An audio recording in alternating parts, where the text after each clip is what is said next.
जय श्री कृष्णा दोस्तों, भक्ति ज्ञान सारांश यूट्यूब चैनल में आपका स्वागत है। क्या आप जानते हैं कि हमारे द्वारा ज़्यादा बोले जाने से लोग कभी कभी हमसे दूरियां बनाने लगते हैं। इसीलिए कई बार चुप रहना ही हमारे लिए बेहतर होता है। तो दोस्तों, अगर आप भी ये जानना चाहते हैं कि हमें किन परिस्थितियों में हमेशा मौन रहना चाहिए, तो इस वीडियो में अंतिम तक बने रहिए। तो दोस्तों, एक समय की बात है, एक गुरुकुल में बहुत सारे शिष्य रहते थे, लेकिन एक शिष्य ऐसा भी था जो अपने ज़्यादा बोलने से परेशान था। वह अपने मित्रों को जो कुछ भी देखता हमेशा बिना पूछे बताता रहता था, और जब भी कोई मित्र उससे सलाह लेने आता था तो वह उसकी पूरी बात सुने बिना ही सलाह देना शुरू कर देता था। इसी वजह से उसके साथ पढ़ने वाले छात्र धीरे धीरे उससे दूरियां बनाने लगे, क्योंकि वह बात बात पर सलाह देने लग जाता था। अब उसके ज़्यादा बोलने से कोई भी छात्र उसे अपना मित्र बनाना नहीं चाहता था और पीठ पीछे उसकी बुराई भी करने लगे। अब उस लड़के को भी पता हो गया कि हमारे द्वारा ज़्यादा बोलने से लोग हमसे दूरियां बनाने लगे हैं। इसीलिए वह अपनी ज़्यादा बोलने की आदत को बदलना चाहता था, लेकिन वह चाहकर भी ऐसा ना कर पाया।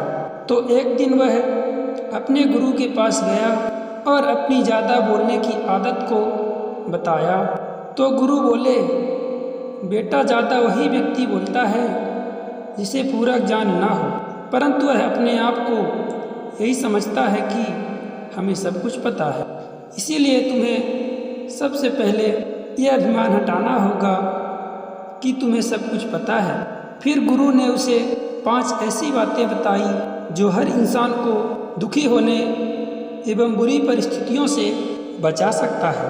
तो आइए दोस्तों, जानते हैं कौन सी 5 बातें हैं।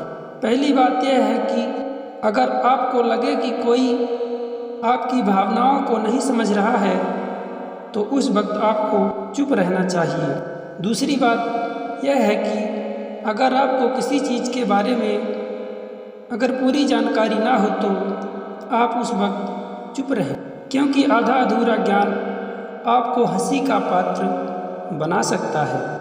और तीसरी बात यह है कि अगर कोई व्यक्ति आपके सामने किसी दूसरे व्यक्ति की बुराई कर रहा है तो वहाँ भी आप चुप रहें, क्योंकि जो व्यक्ति दूसरे के बुरे वक्त का मजाक उड़ाए उसके सामने चुप रहना ही बेहतर होगा, क्योंकि अगर आप उसे राय दोगे तो भविष्य में आपके लिए समस्या खड़ी हो सकती है। चौथी बात यह है, अगर कोई आप पर क्रोध करे तो उस वक्त भी आपको चुप रहना चाहिए। ऐसा करने से सामने वाले व्यक्ति के मन में वह बात खटकती रहेगी कि हमने उस व्यक्ति पर इतना क्रोध किया और वह व्यक्ति चुपचाप सह गया।